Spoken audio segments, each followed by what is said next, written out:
Joe Mcmoneagle, welcome to the show. Thank you. Glad to be here, actually. I am very glad that you're here as well. I've been looking into you for right around a year now.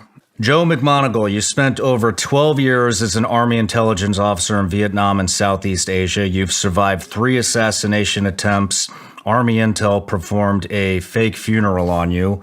You survived over a decade in a job that has a 20-month life expectancy. After your field service, you were tapped for a highly classified black project connected with the development of the first remote viewing program for the United States Intelligence Service called Grill Flame, later renamed Stargate.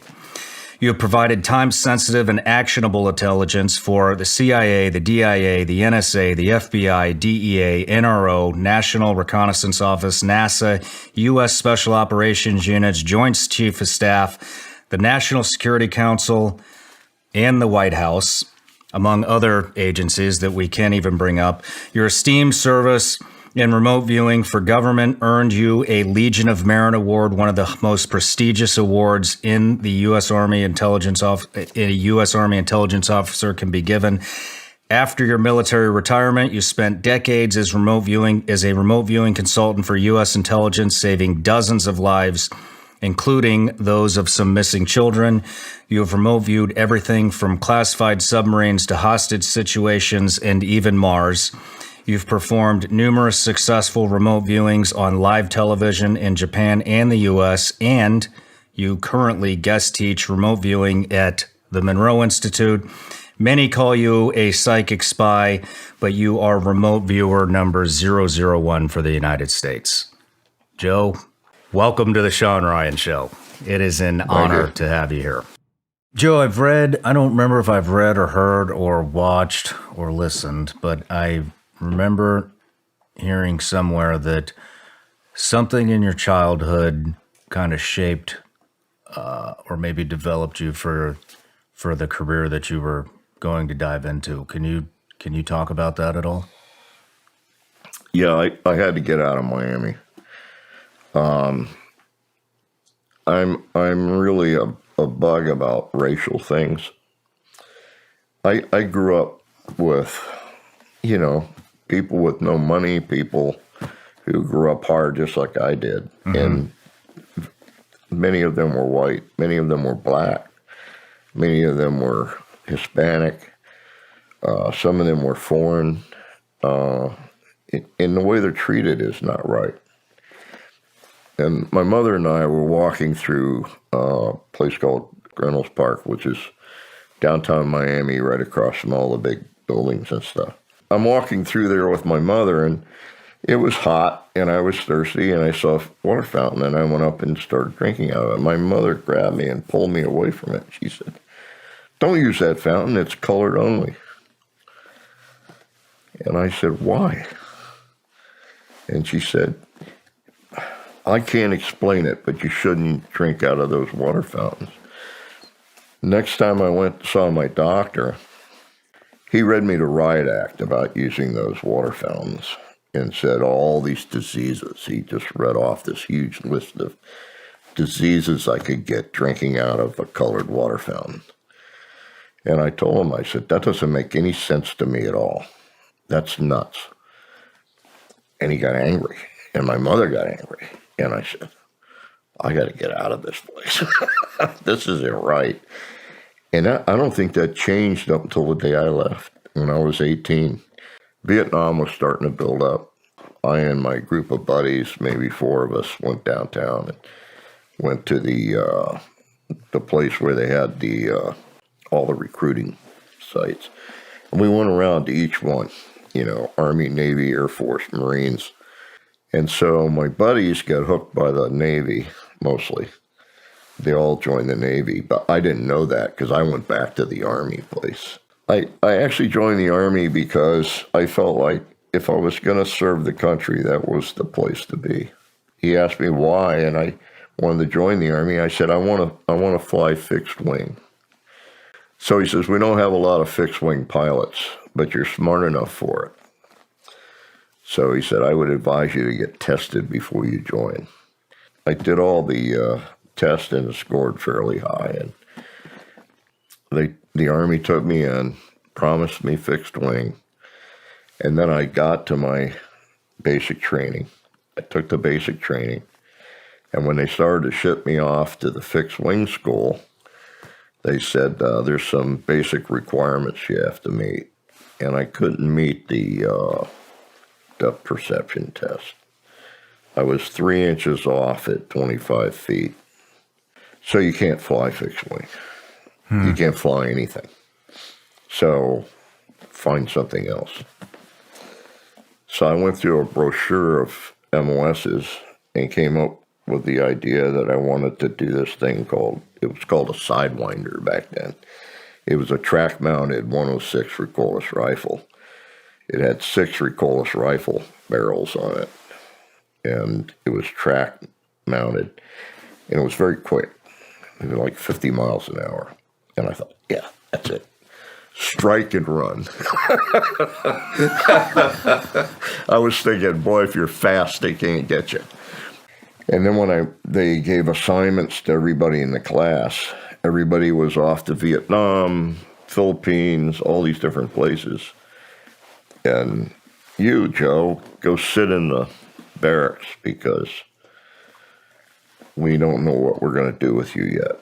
So I'm sitting in the barracks when somebody came in from the orderly room and said, they've just obsoleted your weapons group. The Army's doing away with it. So you have to find another MOS.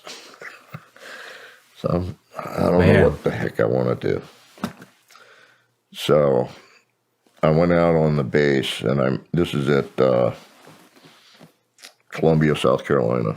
So I'm walking around on the base during training hours. Can't find any MOS that I want to do, so I'm at the PX beer hall at 2 in the afternoon. So it's empty, and I'm sitting in there drinking a beer, and a civilian guy came in and sat way across the place from me. I said, what are you sitting way over there? Why don't you come sit over here and we could talk?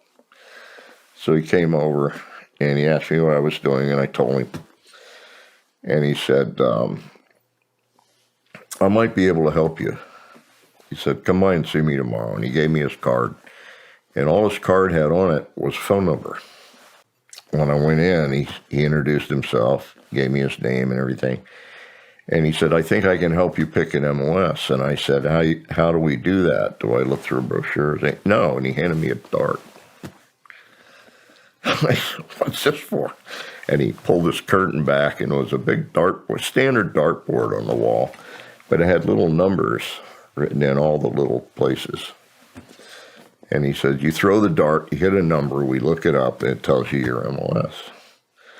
So I threw the dart, and it hit on one of the black lines that separated things. And I said, what does that mean? Do I get to throw the dart again? He said, no, that's, believe it or not, is an MOS. And I said, what is it? And he said, I can't tell you. I said, what do you mean you can't tell me? He said, well, this is a recruitment for intelligence.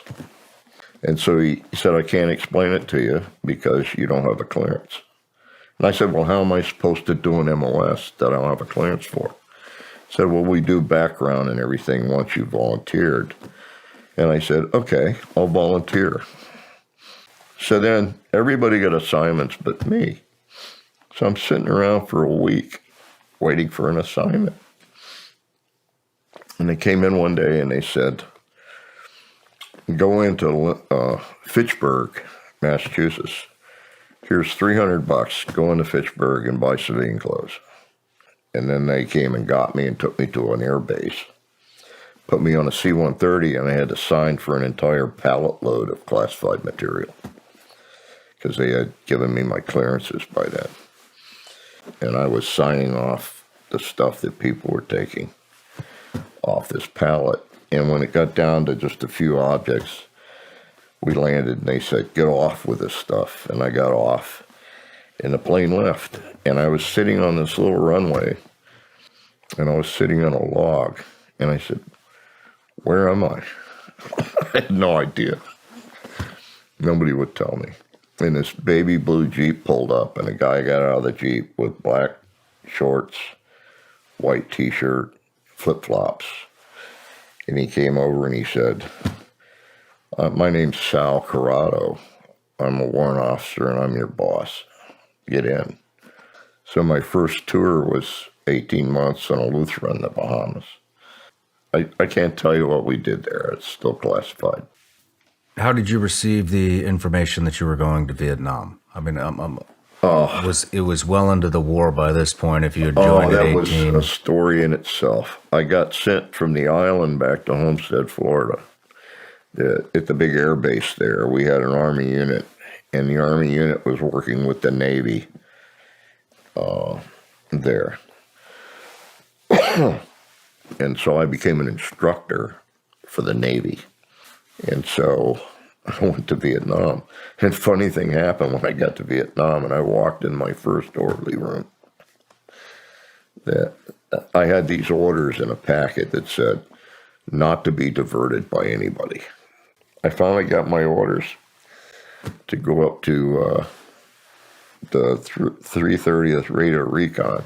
What kind of intelligence ops were you running? Wanted to find the headquarters for most of these units, like the 144th, the 145th, North Vietnamese Division, or whatever they call it. I can't remember now. Usually the larger units, the headquarters units, we were looking for their prime headquarters. Okay. And if we could locate that by locating the antenna first, their prime broadcast antenna. So you guys were kind of triangulating on on enemy the antennas. Enemy HQs, right? And then ordering a strike. HQs. A lot of guys in Vietnam saw some weird things in the jungle. You didn't have to be in the jungle to see weird things. Really? My first week there, I saw probably one of the worst things I ever seen in my life. I was in a 3/4 ton sitting up front. We pulled up to an intersection of a main road.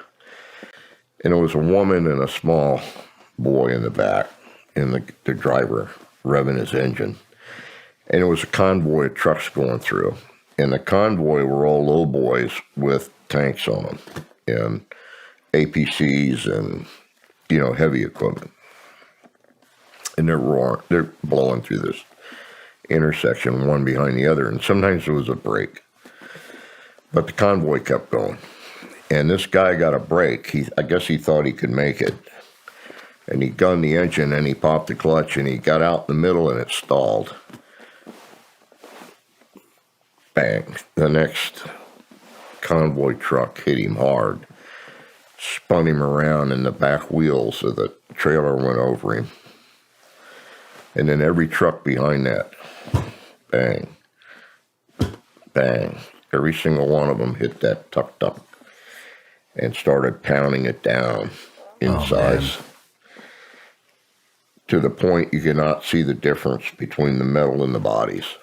It was just like a big spongy mess in the middle of the road. Since then, it's kind of interesting. I probably wouldn't do a thing for an adult in trouble. Okay. But kids and dogs, or cats, innocent animals, innocent children, are what hurts. That's what drives me crazy. When did you get poisoned? Was that in this time frame? No, that was, it was towards the end of my first tour in Germany. We ordered dinner, and we had before dinner drinks. And all I did was take a couple sips of my drink and started feeling really bad.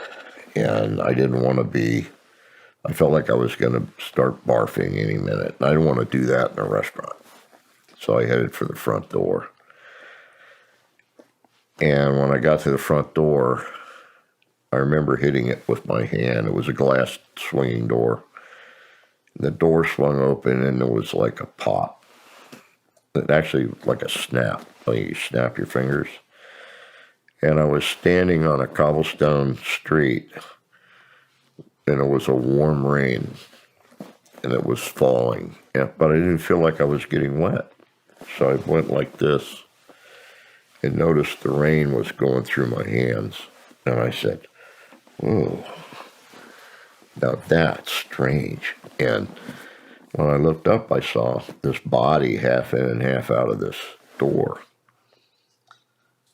But I wasn't making that connection right away. So I kind of drifted over, which should have been a giveaway, but I wasn't paying attention to that. I was paying attention to the body. And I saw it was me laying on the concrete. And then the guy that brought my wife to the restaurant came out and grabbed me and pulled me up into his lap. And then he started yelling at me, "Breathe, sucker." And he smacked me in the chest. Because we didn't have CPR back then. Nobody was trained in any of that stuff. And every time he hit me in the chest, I'd be back in my body looking up at him in this incredibly intense pain. And I'd be saying to him, stop. I was trying to get the words out, and I couldn't get them out, and I'd be standing outside my body looking down again. And he'd hit me in the chest, and I'd be back in my body in this excruciating pain. And I'd go, "Please," and I'd be out of my body looking down again. And I guess my wish came true, because I stayed out then. I just watched. And he kept hitting me on the chest. Nothing was working. And then this Volkswagen pulled up. And I think that's what he had brought her to the dinner in. So he jerked me up off the ground, threw me over his shoulder, and threw me in the back seat of the Volkswagen. And I'm standing outside watching all this. And then they took off, and I was like, "Whoa!" So I'm flying along beside the car, going, "Stop, You're in a full stop." out-of-body experience. Full blown out of body. This is the first one you've had. First one I ever had in my whole life. And he went to it's called a clinic or something. It's not a full-blown hospital. It's like a clinic. And this doctor rolls up to the door in a wheelchair. And I'm thinking, no, this has got to be a dream. That's what I started thinking. He laid me on a table in an emergency room with the big lights and all that stuff. Are you still out of body at this Yeah, point? I'm hovering in that room, watching them cutting my clothes off and sticking all kinds of things up in my throat and up my nose and all stuff. So I don't know what the hell's going on, but I'm feeling a lot of heat on the back of my neck. And I thought, this must be the emergency light, and I must be bumping up against it. That's what my thought was. I turned around and I was enveloped in a white light. The light was the brightest light I've ever been in, but the least disturbing. It was like total, complete comfort. It's like being in the hand of God. And this voice said, "It's okay." And I was like, yeah, this is perfect. And it says, "But you can't stay." I went, I'm looking for something to hold on to. They're not pulling me out of here. I woke up the next day. It was daylight. And I was on a gurney, and I had a mask on my face that was actually taped down. And I was strapped to this gurney, arms and all, up on the back of seats, and it was a stretch limo. They had actually put me in a stretch limo, and they had tinfoil taped over all the windows. And off we went, and I'm yelling, I'm trying to yell, through the mask, "Where are we going? What's going on?" And when I woke up that time, I was in a hospital bed in a room, and there was a psychiatrist there. And he said, "You've had an interesting experience. I don't want you to talk now." I said, "Bullshit. I want to know where I am, what's going on, etc. And he said, well, I can't tell you that. And I said, well, who can? Get him in here. Let's talk about it. No, you need to relax. You need to rest. And I just kept getting more and more hyper. So they pulled him out of there. And the next morning, I fell asleep again. The next morning when I woke up, there was a new psychiatrist in the room. And he was sitting there, and he looked over at me, and he smiled, and he said, welcome back. And I said, who are you? And he told me, Colonel so-and-so, I'm a staff psychiatrist. I think he said he was with the 66 MI. If you want to talk, I'm here to talk. And he just pretty much left me alone. And so I started asking him how long I'd been there and stuff. And he gave me straight up answers. And I got to liking him. And then he leaned over and he said, what you want to do is you want to try to be normal here if you expect to leave. Tell me what's normal and I'll be as normal as you want me to be. Because this whole thing's a trip for me. Mm-hmm. I was the detachment commander at the time of a border site, which I can't go into in any depth. And they had let everybody at my border site know, and that's probably, at that time, I think I had 13 people assigned, think that I was dead. Turns out they even let my wife think I was dead, too.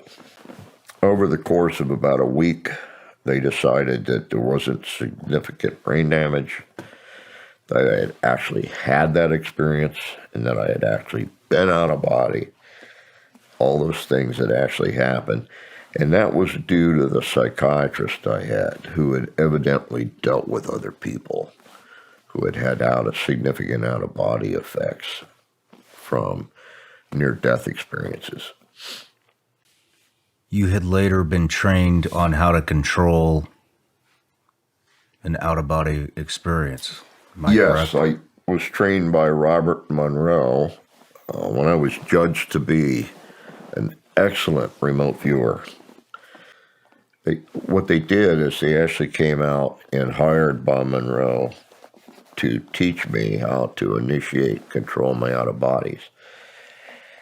They wanted to see if intelligence could be collected that way. I'd start very early in the morning and we work all day just doing exercises where he was teaching me how to initiate an out-of-body and control it. Can you feel energy flow? You can feel everything in the out-of-body condition. The second target I did is a good example. They gave me a picture of a building. And they said, we're not going to tell you where this building is. Your charge here, the mission, A, find the building. Once you found it, countries, nobody cares. Find this building. Once you find the building, go to I can't remember, it was second or third floor. Pass through the wall. Go down the hallway. Find the bank vault door. Pass through the vault door into we'll call it a lab. Go to the northwest corner and there's a table, and on the table is an object. Push your face into the object. Collect as much data as you can. Wake yourself up and draw it to detail in scale on a piece of paper. That was my mission. It took me 2.5 weeks of out-of-bodies just to find the building. And when I found the building, it took 3 or 4 out-of-bodies to get to the vault room. But I was finally able to pass through the vault door, which is an experience in itself. Passing through a vault door, you can actually feel it. It's like peeling your way through an onion with your molecular shape. I don't know how to explain that. It's like you can feel every molecule as you pass through it. You get inside the room and you go to the northwest corner. I'm not sure I was at the northwest corner. I just went to wherever the table was. And there was an object about this size on the table, and I pushed my face into it, and I memorized it in detail. Tried to understand how the parts interworked with each other, that kind of thing. And then woke myself up, and I went in. I had a drafting table in my home, and I drew a detailed picture of it. And I rolled it up, put it in a tube, and mailed it to the people that had tasked me. They came out some weeks later, 2 guys, and they said, "We have some questions we want to ask you." And I said, "Fine." They said, "Where did you take high energy physics?" And I said, "I have never taken high energy physics anywhere." "Where do you check your books out? What libraries?" And I was like, "Oh, come on." I'm starting to think, you don't believe what I did. I got the idea that they didn't believe what happened, and it pissed me off. So I said I could build something better than what I saw. What did you see? I'm not sure. Some kind of a trigger or something. For a device of some kind. I don't know. But I knew I could build one better just by going into light fiber.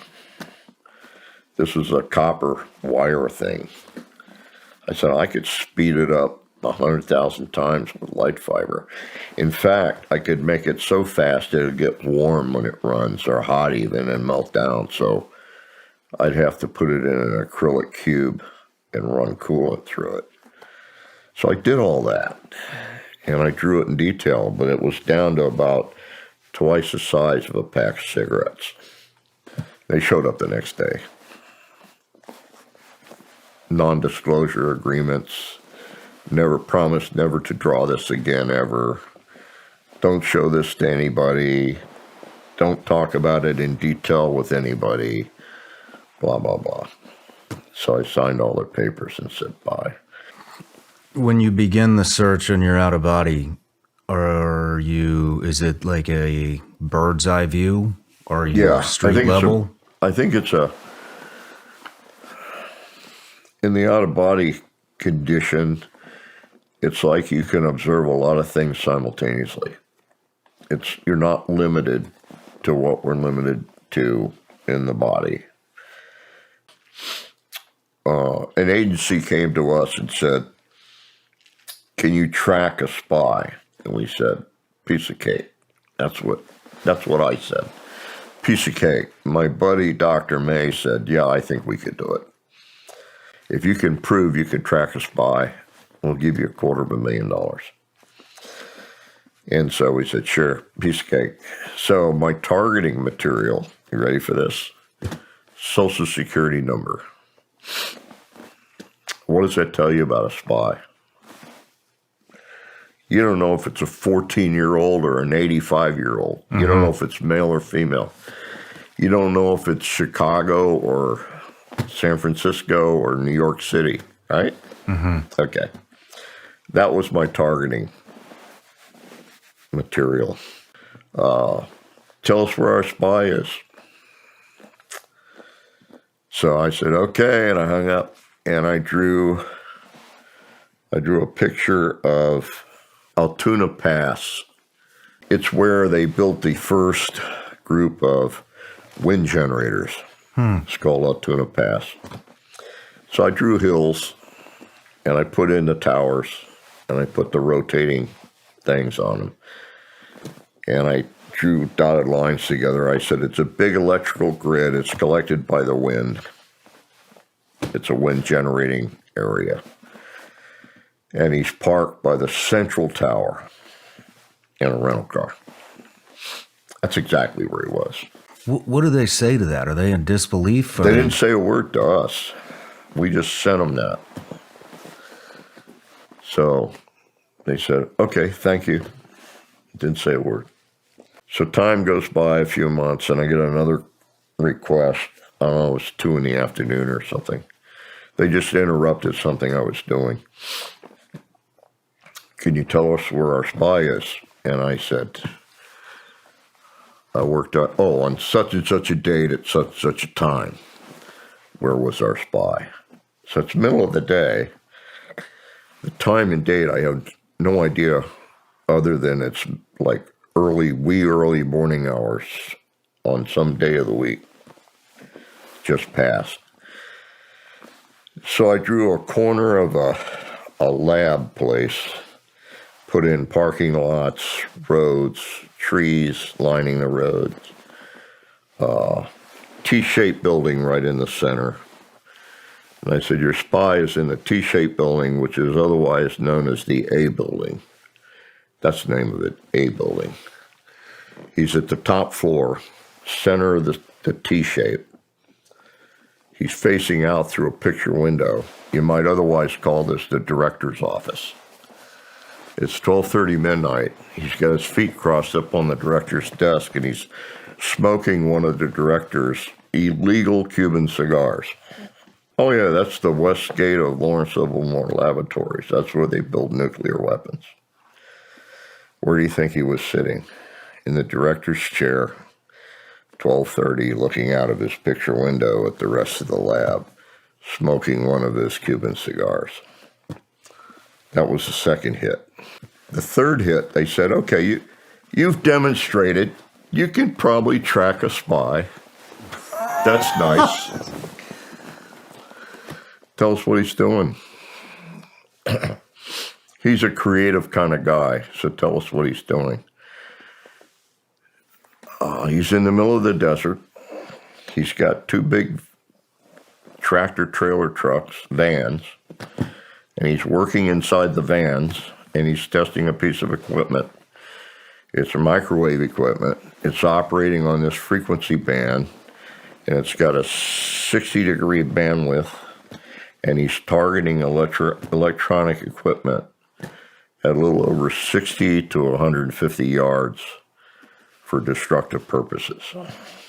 And his hobby is he loves to drive for lunch. He likes to go over to this solar experimental station and watch the mirrors make a miniature sun on the end of a tower.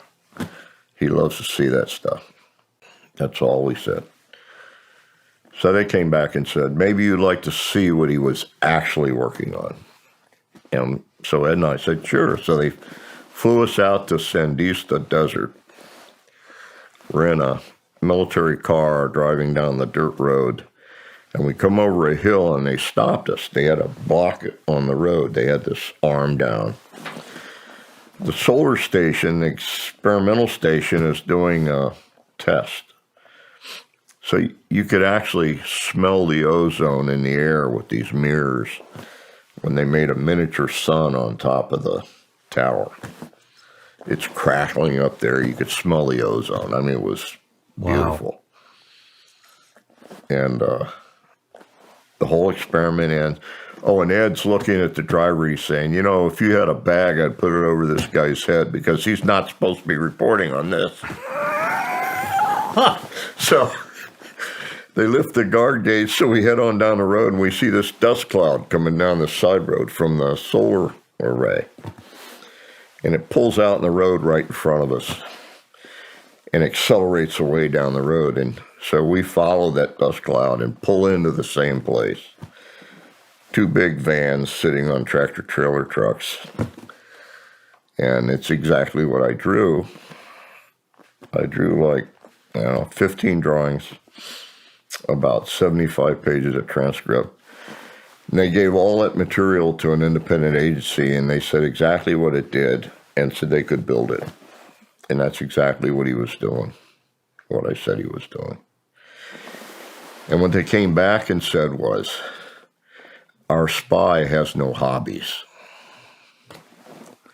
And we asked the guy where he was coming from for lunch. He said, oh, it's kind of my hobby. I go over there for lunch to watch the solar array. we made sure we put it in his statement in the letter we sent back to him.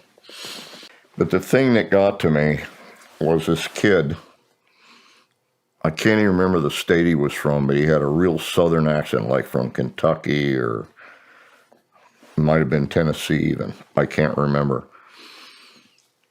But all he wanted to do was make me happy, because I happened to be the sergeant of the guard one night, and so I was in charge of all the bunkers and stuff.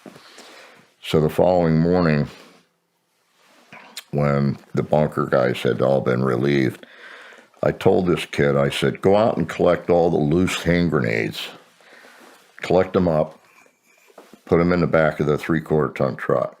I didn't tell him specifically how to do that, but I told him to do that. So he said, yes, sir, right away, and he ran out to do it. And I was talking to someone else, maybe 80 feet away from the bunkers, and the 3/4 was parked over near the side. And he was waving at me, and he was walking to the 3/4-ton truck carrying a gunny sack. And I had this picture in my mind of the open weaving in the gunny sack catching a pin, just getting hung up on a pin. And I started yelling at him and doing this. He started waving back. And he walked over to 3/4 and turned the gunny sack upside down and shook the grenades into the back of the 3/4-ton truck. And it was a big, big flash, and he was gone. If I'd be sitting out on the ground, leaning against the sandbag wall or something, reading a book, and I get this funny feeling, I would get up and walk into the bunker, and we get hit with a couple mortar rounds, things like that. And guys started noticing that. So if I got up and went somewhere, they'd all get up and go with me. Like I went into a bunker, the bunker get really crowded with guys coming in. I said, so what is this remote viewing stuff? And they said, oh, well, rather than try to explain it, why don't you just do a few and then you'll understand what it's all about. In fact, the first one I did, I went into this windowless room on the 3rd floor of the radio physics lab. And after some time, he said, okay, it's 9 o'clock and Hal Putoff is gone somewhere. Well, it's randomly chosen. We don't know where he is. I don't know where he is. Nobody knows. Describe what he's seeing and where he's standing. And I said, okay, how do I do that? He says, well, what pops in your head? And so I described a place with thousands of crystals. So crystals everywhere. They're all beautiful crystals. Sunlight goes through them, splays out in different colors. And there's like a building there, but it's like a pillow. It's built like this, like a big pillow. And he said, are there any distinctive colors? And I said, yeah, one. Everything's white. Everything white. Well, almost everything. And he said, well, what's the other color? And I said, well, that pillow is a different color. It has red. No, it's white. No, it's red. And he said, okay, Joe, you got to settle on one or the other, red or white. Okay, it's white with kind of a red in it. No, it's red with kind of a white in it. And he started getting angry with me.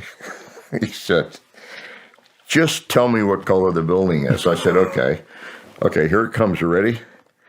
Red-white/white-red. That's the color, in quotes.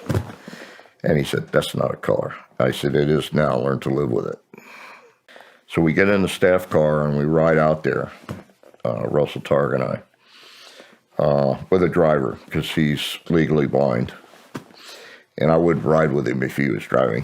So we get there, and what it is, it's right on the bay, and it's a place where they process seawater for salt. So mounds of salt everywhere, and salt's a white crystal, crystalline form. And in the center of all this white, mounds of white salt, is a Quonset hut.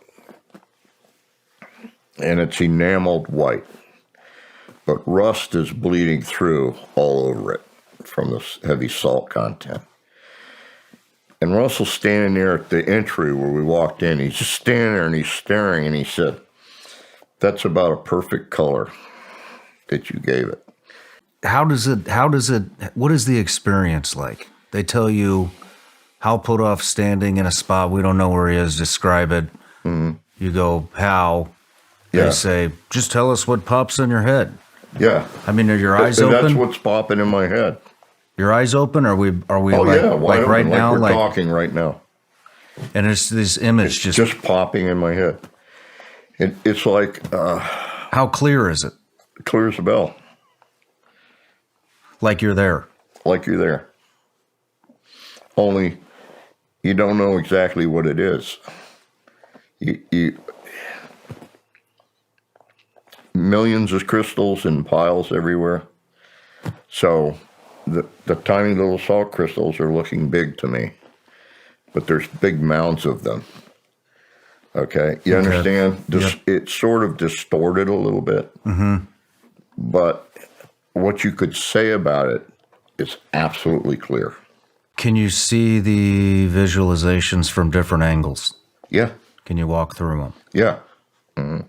Can you touch them? Yeah. And you can feel them? Mm-hmm.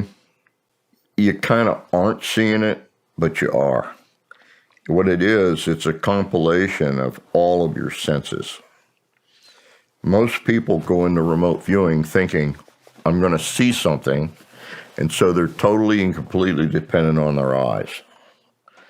It's not just your vision. It's your smell. It's your taste. It's your feeling. It's your emotions about it. It's everything that you could possibly sense if you were standing in the middle of it. Did you know that you were the first one to be implemented into the program? Yes, I knew I was the first one that was recruited. Originally, it was supposed to be a 3-year project. First year recruitment. And it took about a year to do that. Second year was training, and training consisted of doing it over and over and over and over and over, because nobody knew how to train this stuff. It was practice. I had 24 straight failures. Really? Yeah. My ego got in the way, and I knew that, and it just took a while for me to beat it back. How did you control it? You don't. You give it another job to do. I give mine math problems. I give it thoughts that I got to work through while I'm doing a remote viewing. I don't let the ego play. The ego steps out, resounding success. The ego jumps back in and goes, okay, I know what's going on now. I'm in charge. Failure, failure, failure, failure. Because the ego thinks it knows what it's doing, and it doesn't have a clue. So you got to keep the ego busy. I've done this for better than 44 years now, and I still fight battles with my ego. You can't have an ego and do remote viewing. Part of your function is to keep whole units from being decimated in combat. That's what you do, and you don't take credit for it. You don't want credit for it because it will erode your job quality. I had people with me who said, no, you don't get credit for this. There are no awards here. Your job, that's your job, keeping these guys alive by giving them the information they need, doing what they need to stay alive in the field. It's like somebody said to me once, oh, well, you did a lot of recon, so you really know what combat's all about. I said, no. Recon is you don't get discovered. Nobody knows you've been there. You're good at hiding. There's no combat there. Yeah. You stay alive for other people. You know, I've been in places where I watched the NBA going by me to the battle. And I was down in the corner going, and you got another group coming over the hill, you know? I have to say, we did over 1,200 remote viewings in support of the CIA. And they are the ones that kept coming back for more for like 15 years. And they said it didn't work. You know, if you had a restaurant, I'm going to give you the example that Dr. May gives. If you had a restaurant and you invited the top 15 food critics to your restaurant the day you opened it, and 13 of them came back the next day, and 15 came back the day after, and 12 came back the day after that, and so on and so forth for the next 15 years, would you say it was a pretty good restaurant? Yes, I would. Damn right you would. Nobody will stand next to a psychic, though, so what can I say? And yet, we still had almost every agency we supported say and review and talk about everything we did to support them. And it's all available now. Laboratories for Fundamental Research published the science of remote viewing in 4 volumes, 911 pages of volume, double columns both sides, tissue thin paper, 1.4 million words. There is more science backing up remote viewing than any other subject in history. Wow. Will anybody read those? No. And in fact, we have proof, or there is extant proof I know of. I can't talk about it. But I will tell you there's extant proof that there are terrorist organizations teaching people trying to use it. And there are foreign countries using it to our detriment. And then there is the submarine incident. Yeah. Can you go into detail about that, please? The target was, at the time, my understanding was it was the largest building that existed in Russia, north of the, or in the world actually, north of the Arctic Circle. It was a what they call a coal harbor, frigid harbor. They always had these big icebreakers sitting outside the harbor. They were building something in this building, but it was not connected to the harbor, so they didn't believe it was a ship or anything. But there was a lot of material going in off of railroad cars and stuff. There's a lot of heavy guards around it. They couldn't hire somebody to sneak a camera in and take one picture. They just didn't know what was happening inside this building. I and one of my best friends, he's dead now. He died during the project. His name was Hartley Trent. Hartley Trent and I worked at Target. And we both pretty much said the same thing, really. That it was a very, very large submarine, huge submarine. I remember somebody asked me in one of my sessions, how big is it? You keep saying big, huge. Well, how big is it? I said, well, it's about 33 feet or 30 feet shy of the length of a Soviet aircraft carrier. And probably 70 feet wide. Really huge. I said it's like 2 big half submarines being stuck together this way. All the Soviet submarines that carried ICBMs carried them straight up and down. So they had to stop the launch. That was like an 18-minute window where they were really vulnerable. This went away as a vulnerability because this new submarine, I said, had slanted tubes. So they could launch on the move.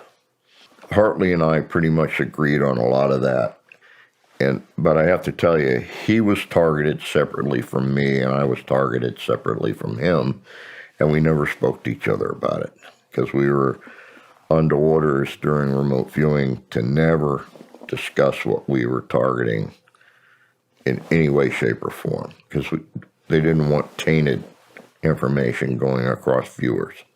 We sent the report to the National Security Council because that's where it was being targeted. The National Security Council had been targeting it for 2 years. Couldn't get any information on the building at all. So we sent a report in. It was carried in by an admiral by the name of Jake Stewart. And he carried the report to the National Security Council, but then he brought it right back. And he said they won't accept it. They said this is just total fantasy. I remember talking to him about it, and I asked him why did they say it was fantasy, and he said because they're already centered on something like a troop carrier or something being manufactured there, and that it's not possible because it's not connected to the harbor in any way. I said, well, tell them the fantasy is going to be launched in 112 days. It actually made me angry that they just resented the information. 114 days later, when they took pictures of the harbor, a channel was cut to the sea. The Typhoon-class submarine TK-089, first ever built prototype, was parked in the harbor, tied up to a Soviet aircraft carrier. And it was about 30 to 33 feet shy of the length of a Soviet aircraft carrier. Wow. It was a monster. Now, what I found out later, and nobody knew, is they built 8 more of them. And no one ever saw or heard of them. So where were they built? And how did they launch those that nobody knew about? When I was in Russia with Ed May, and after Perestroika and the wall came down and all of that, I met the chief of the Red Army, or whatever they call him, and he wanted me to sign a book that I written where I talked about the submarine, because when they declassified everything, CIA declassified everything, I talked about it in one of my books.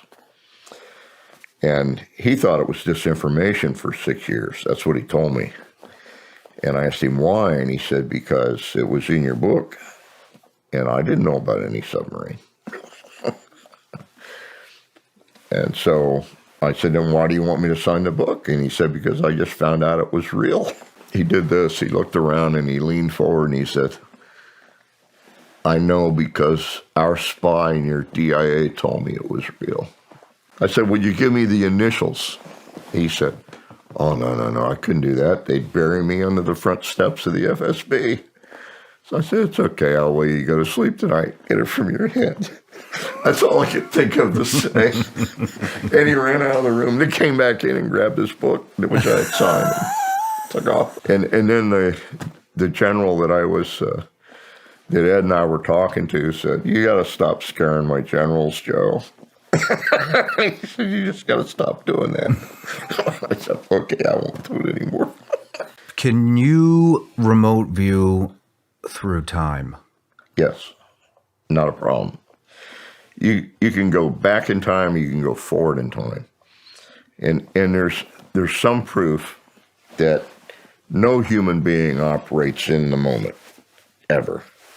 We're affected by our past, we're affected by our future. We know that to be true. We just don't know what the aperture is. I mean, what state of mind are you in when you are? What is your? Do you prepare for a viewing? That's a great question. That I have what I call a cool down period. That's where I have to get all the crap out of my head. I want to be as clear-headed as I can be when I start doing a problem. If I can't get all the crap out of my head, it just gets in the way. Or I can't control my ego, it gets in the way. How long does that take you? It was getting upwards of an hour and a half. That's it? Well, that's long enough when you got a deputy director hanging out waiting for his answer. Yeah. They don't wait an hour and a half, I'll tell you that right now. I started going to the Monroe Institute. Clearing your head? Clearing my head. And when it got to be an hour and a half, an hour and 35 minutes, I started getting a lot of difficulties from my boss in the remote viewing place at Fort Meade. He said, go find a way to clear your head better, faster. So I said, yeah, okay. The Institute, the Monroe Institute, taught me very quickly how to use their technology to become calm, empty my mind, and be prepped for a remote viewing. I cut the hour and a half to literally 3 to 5 minutes. What kind of technology is this? They use sound there. I've supported the Institute for as long as I've been a remote viewer, and I probably will to the day I die because they're that good. Sounds like a fascinating place. I would love to see. I go there and reduce my cool down from an hour and a half to 3 to 5 minutes. I'm not kidding you. The technology sticks.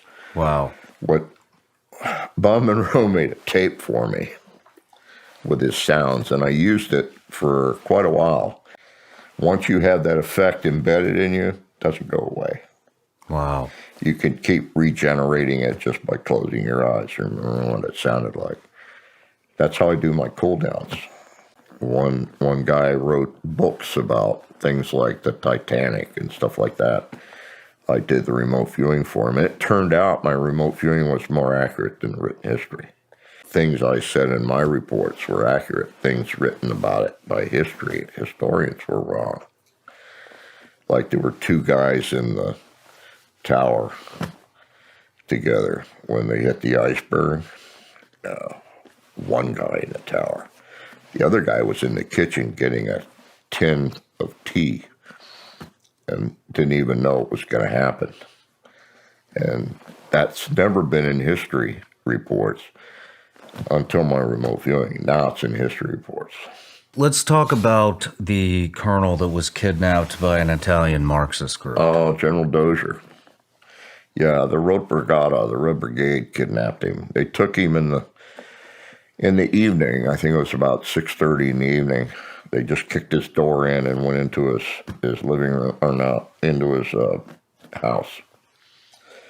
And they duct taped his wife to a chair in the kitchen, blindfolded her and everything, and they took him. And so she wasn't discovered till 7 a.m. the following morning by a maid that came in. And that's the first time they knew that he had been kidnapped. So they had no idea where they took him. It was like a 10-hour head start. And they were well known for going straight into a communist bloc country with their hostage. They were also well known for collecting a ransom and then sending the hostage back in multiple boxes. So it was all hands on deck. What I did is I kept saying they took him to a place called Padua. Well, Padua is an archaic name for Ravenna, which was the city he was kidnapped in. So now they got this quandary. They want to go into this building. Well, in the interim, they caught a cousin or a brother or something of one of the Red Brigade's members. And he said, yes, they have a safe room in one of those apartments. But he didn't know which staircase. He just knew it was in that apartment building. So the big problem was, which entry? Well, Hartley Trent came in one morning and he said, I've been working on this all night. I can't come up with anything. All I kept getting was the smell of roses. Well, it turned out there was a rose garden in front of one of the entries. My understanding is that's the sole reason they went in that entry. And they got the guy just before he pulled the trigger on the back of his head. Wow. And he was chained to a radiator inside a tent. What we did when he was rescued is we brought him to our unit. We flew him back to the States and brought him to our unit and handed him all the reports, shuffled them all together in a nice way and put them in a folder. And I think he spent like 5 or 6 hours going over it, over and over and over. And we asked him if he had any comments afterwards. And he said, yeah. He said there were a couple comments. One is, every thought I ever had about my families is dead accurate in this report. You kidding me? No. He said, I have one recommendation. You need to start a school where important people in important jobs are taught how and what to think to affect their own rescues. I thought that was a brilliant statement. Me too. I have no idea where it went. But everything publicized about him says, I don't know anything about psychic function. But another guy who was a hostage being held in Tehran, we monitored the hostages in Tehran for 14 months for their health and welfare and how they were being treated, that sort of thing. And Hartley, again, he came in one morning and said, they're going to release a hostage, but I don't know his name. It rhymes in some way with the face cards in a deck of cards. Well, it turns out the guy's name was Queen. And he was released because he had MS. And Hartley said his name rhymes with face card in some way. And I think he has MS. That's what he said. Based on that report, they sent an entire team of doctors, experts in MS, to Germany. 4 days later, they released Queen. He had MS. In the meantime, the State Department said, this whole report's bogus by your guy because none of our people who have MS would ever have been sent overseas. And he never made that claim ever in his lifetime. Well, it turned out he lied because he wanted to go overseas. So it flared up. It was in remission when he went overseas, and when he was taken hostage, it flared up. We knew as much about a rescue attempt as the top 11 people designing the rescue attempt. He wanted to know who our source was. And I said, it's psychic information, and he said that was bullshit. That he wanted to know the source, or I wasn't going to walk out of his office. And he put a cock 45 on the desk to prove it. Where'd he go with that? I told him some things about his relationships that he didn't want to hear, but I walked out of there. All my hair standing up, back of my neck. Damn. So, after going 2 years without any relief at all as a viewer, I said, that's it, I'm done. The General Bert Stubblebine at the time, offered me anything I wanted. Said, you want to be a line officer, you want rank, you want money, you want, what is it you want? I can hire you back as a GS-15, da-da-da-da-da. Just don't leave. I said, no, I want to retire. That's what I want. And so I submitted my retirement papers, and I waited. 2 months went by, I never saw him again. So I went into the office, the place where I got the papers done up. Oh, Bert Stubblebine came in like a month ago and tore him up, said you didn't want to retire. So I did all my retirement papers again and went to him first. Said, just sign right here, General, on the top. You get to be the first one. Oh, I really don't want to do this. Just sign right here, General. So he signed him, and I hand carried him around and retired. What did you get the Legion of Merit for? I got it for two things. I got it for all the time I spent overseas doing intel work for NSA, ASA, CIA, people like that. And the other half was for the remote viewing. How did it feel leaving, being retired? I mean, you'd put a lot of work in. Did it, I mean... I felt relieved. At the same time, I felt like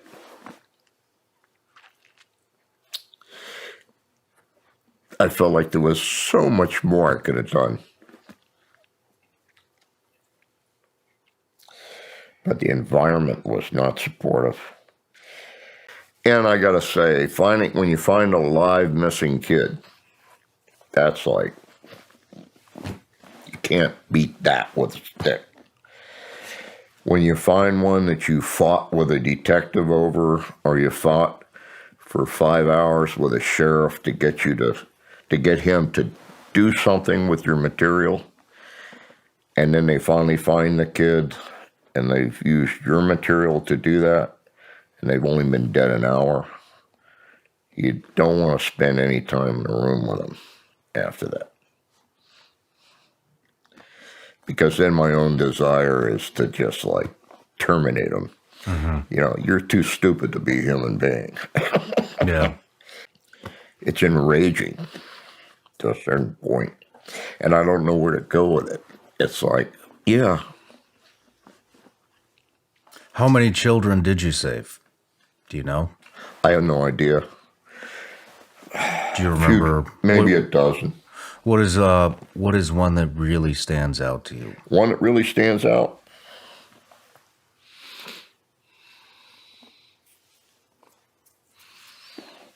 I think the kid that they called me about when I was in Las Vegas. I gave a paper at a MUFON group there. Gave the paper, ate a big dinner, went to bed early. I got a call at like 2 a.m. from the mountain that overlooks where I live now, down in the valley, which is all golf courses. On the mountain, it's a ski resort. That's the mountain part of Wintergreen. And I got a call from the female police chief. They had a female police chief then.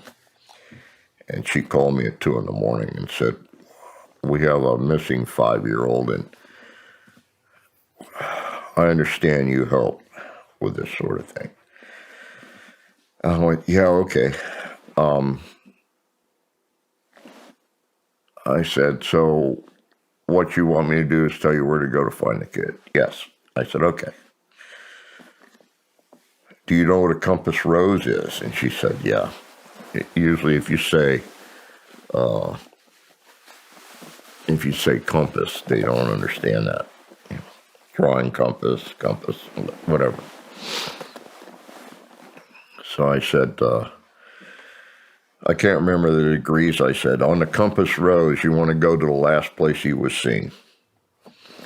On the compass rose, you want to go to a certain degree, and you would take, I think it was 125 or 129 steps. I can't remember now. It's a specific number of steps in that direction.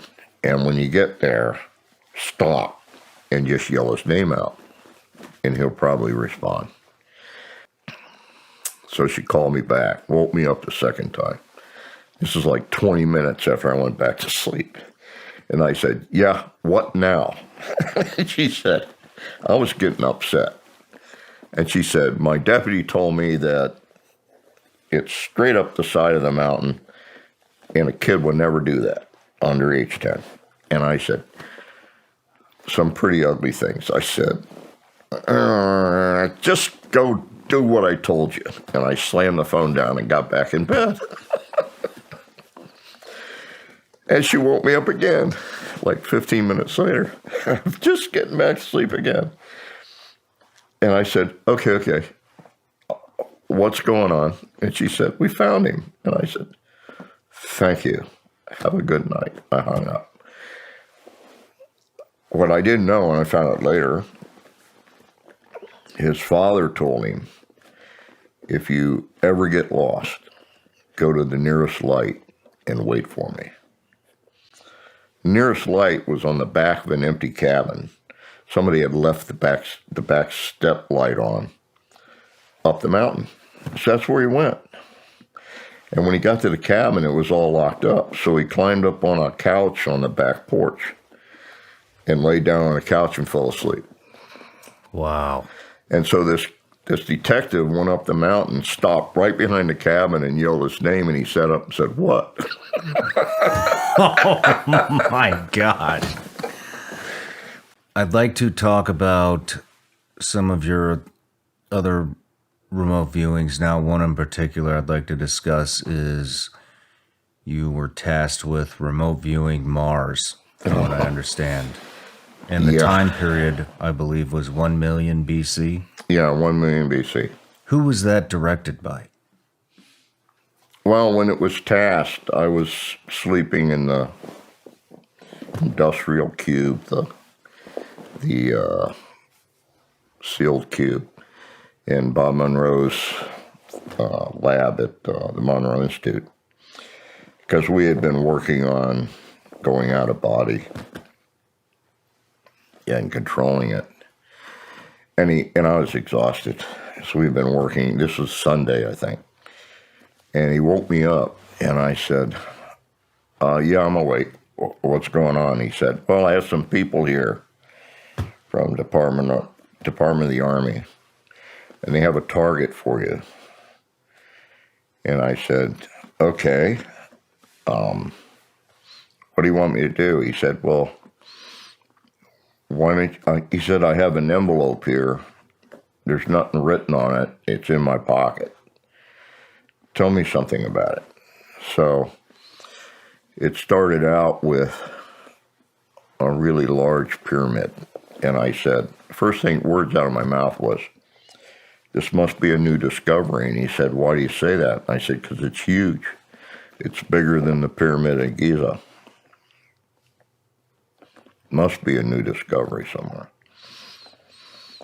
And then he said, "Well, tell me something about it. That's what I want to know." And so I said, "It's got really large rooms inside." It's kind of surprising because the way pyramids are built, that can't be done. You can't have large rooms inside because of the weight of the construction. So it must be some new form of construction. So are you sure this is not a new discovery? And he said, "Just tell me what I need to know." So I said, "Well, it appears to be some form of protection of survivors of some cataclysm. And they're in stasis. They're waiting for somebody to come." I said, "But I think it's too late. I think they're all dead." And he said, "Why do you say that?" And I said, "Because I feel like the messages I'm getting are like leftover mental images." And it turned out there were 6 specific targets that I was given in that particular case. And all 6 of them, I described exactly what was standing there. And when I say that, I mean what was also pictured in negatives by JPL, Jet Propulsion Laboratory, California. And so I finally said, it's like a special race of people or something. I'm getting humans just like we are, but I'm not so sure they're humans like we understand human, because they're way bigger. So what do you mean? I said they're like 10 feet tall, really huge, but they're proportionately the same and very human-like. So I don't know what's going on here. I said, and the sun looks really weird. And he said, "I don't care about the sun. Tell me more what's on the ground." So we basically finished the whole line of it. And I came out. I said, "What's going on?" And I was introduced to these people. And the guy that had brought them was Fred Atwater, my old training officer. So this was, as far as I was concerned, was an active mission, because we were still doing remote viewing with the project. And So I said, so where is this? Is this a new discovery or something? And he says, well, Bob's got the envelope. It has a target identified in it. And Bob, oh yeah, I got it right here. And he pulled it out of his shirt pocket and just opened it up as an envelope. Nothing written on it. And so he opened up the envelope, and inside it said Mars, 1 million years BC. And I said, wow. I mean, what are you going to say?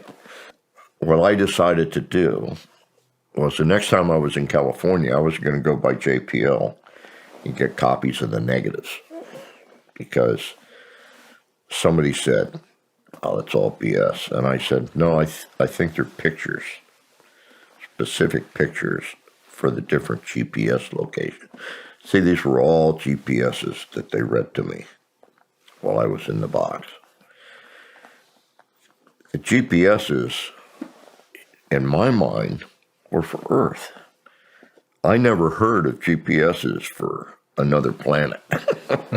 It turns out every planet in our universe has got GPSs that match the Earth's, because they're all spherical, as well as the moons and everything else. It turned out I went to JPL, and I walked up to the counter, and I had the actual card that had the GPSs written on it. I walked up to the desk, and the guy said, can I help you? And I said, yeah, I understand all the pictures taken in space belong to the American people. And he said, of course they do. It's taxes paid for them. I said, okay, I'd like to see all the pictures for these GPSs. And he took one look at the card and said, oh, that's the old city on Mars. And opened a drawer and pulled out a packet and handed it to me. And inside the packet are all the negatives. And I blew up the negatives, and guess what's in my book? Everything I described. An old fort, pyramids, big impact crater with a road running through it. There's a road runs straight as an arrow for 1,200 kilometers on Mars that go right through the heart of a huge impact crater. And where the road come through, you can see where the impact crater has been modified to let the road through one side and out the other. Now, here's the thing that made it real for me.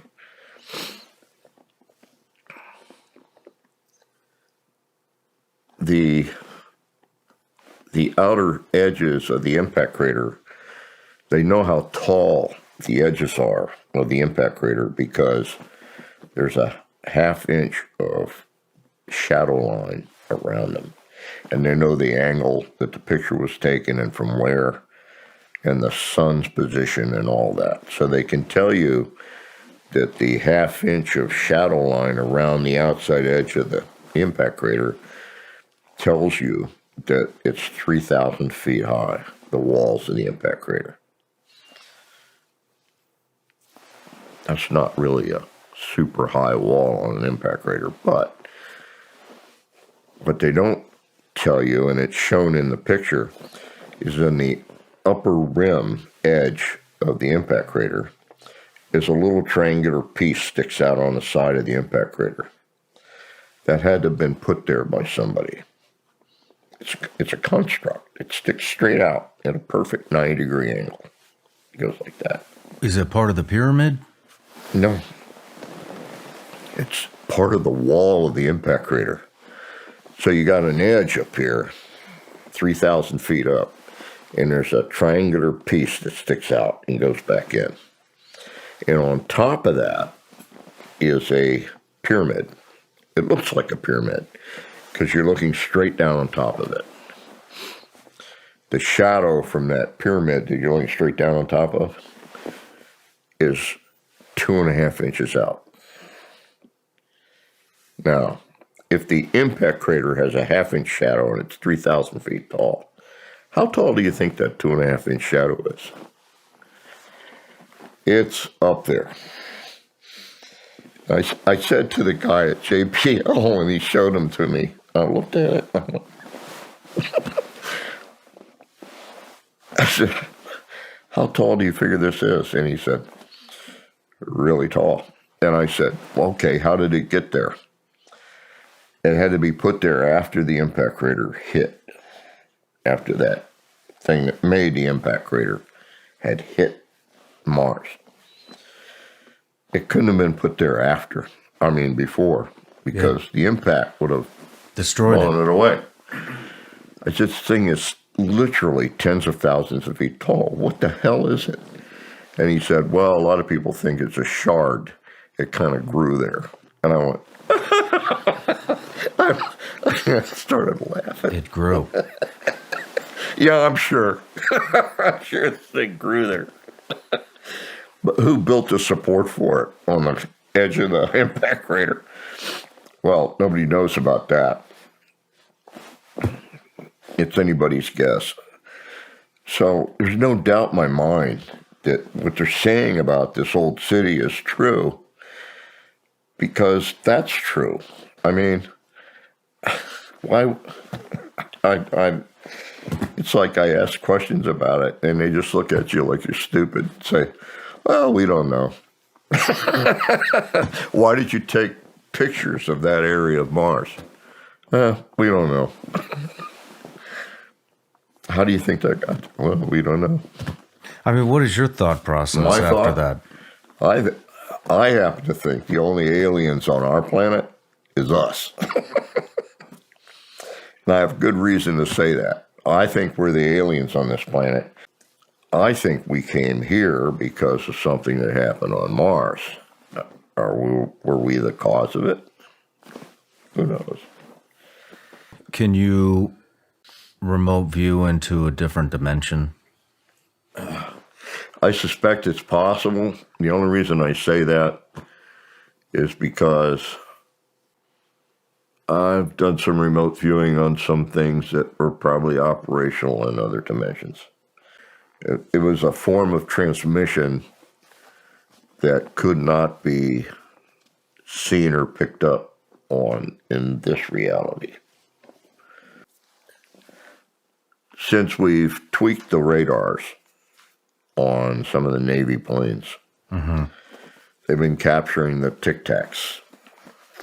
Tic Tacs actually go all the way back to Trinity, when they set the bomb off at Trinity in the desert. That's when the first Tic Tac showed up. And that was a crash. I think it was 12 miles away from Trinity. But it was right after the bomb went off at Trinity, the test bomb. And this Tic Tac, by virtue of the way it was described by people who discovered it first, which were kids, long before the Army came in and spirited it away, their descriptions are good descriptions for something that was manufactured, not flown in from another world or flown in from even a place somewhere out in our solar system. It actually is an object that was manufactured. Its manufacture was extremely advanced. And the kids who stole stuff out of the walls of this after it crashed, it was like hair-like stuff came out of the walls. And it tingled when you held it in your hands. And if you took it out at night, it would glow in the dark. And it did so. It glowed in the dark for like 25 years.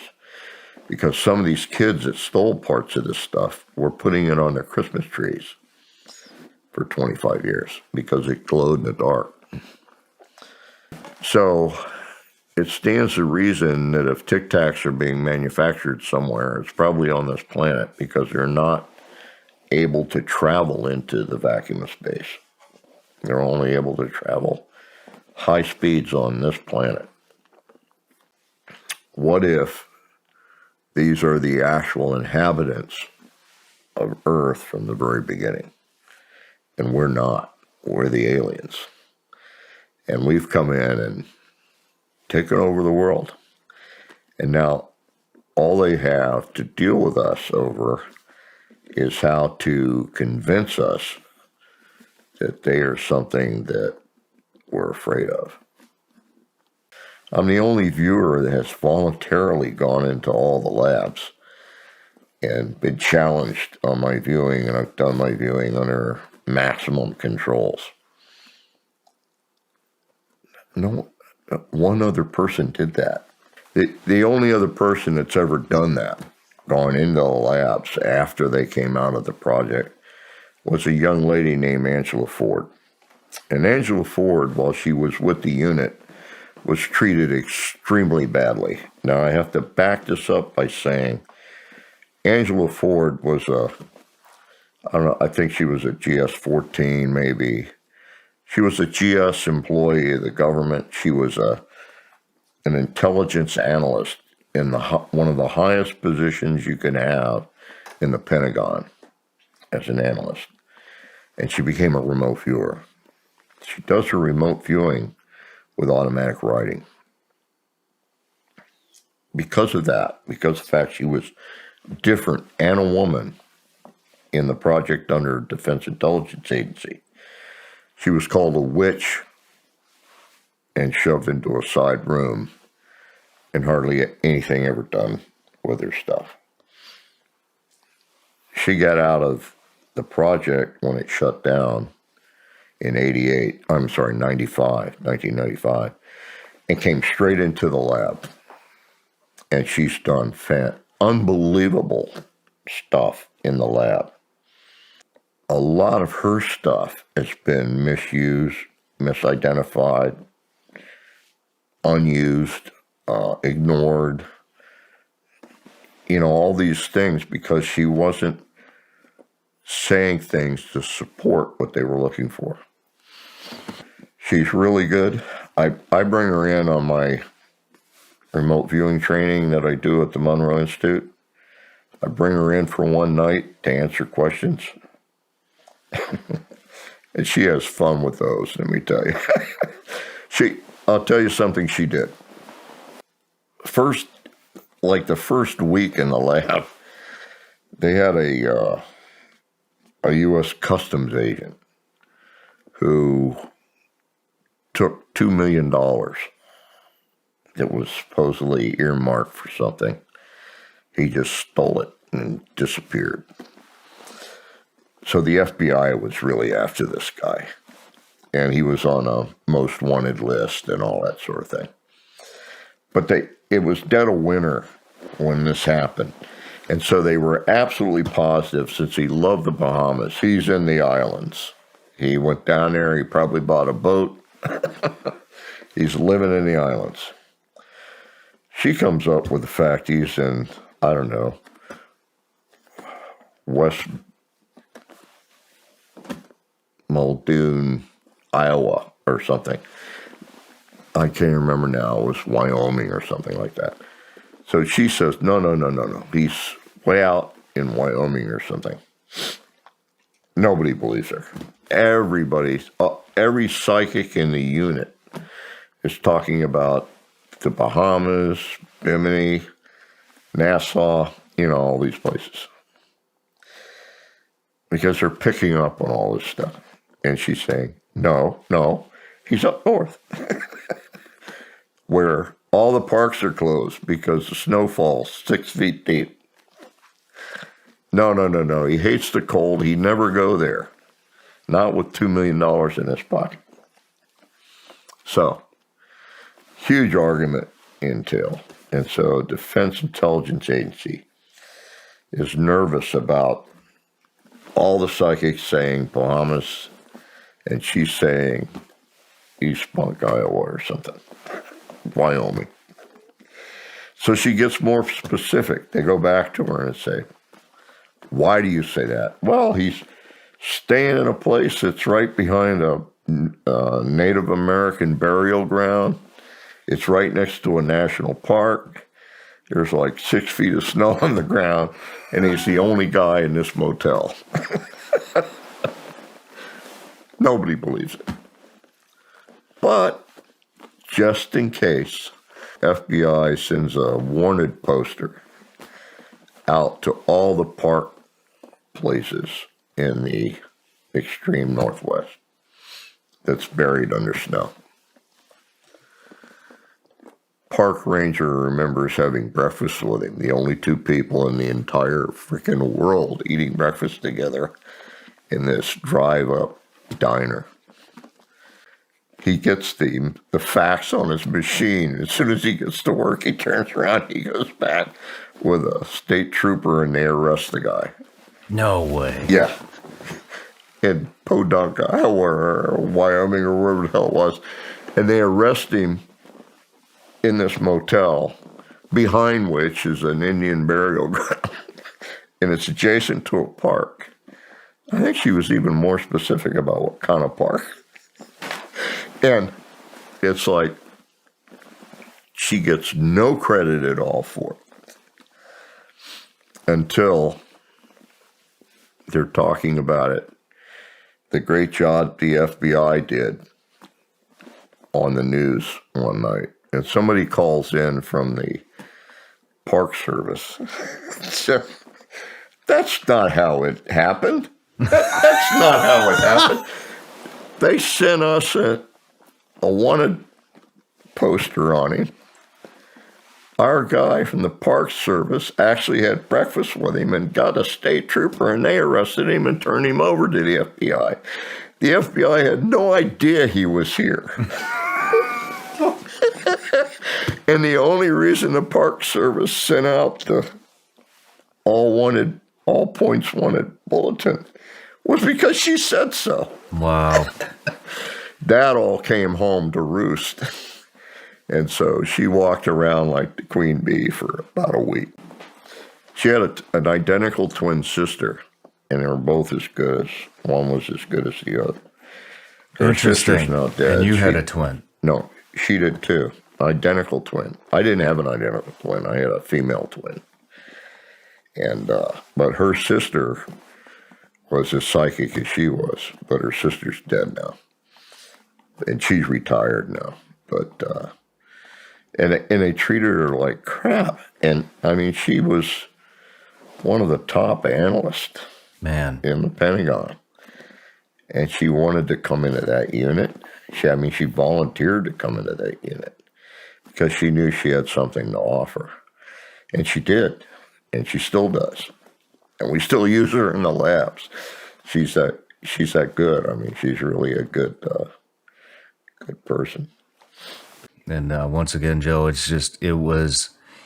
don't say this lightly.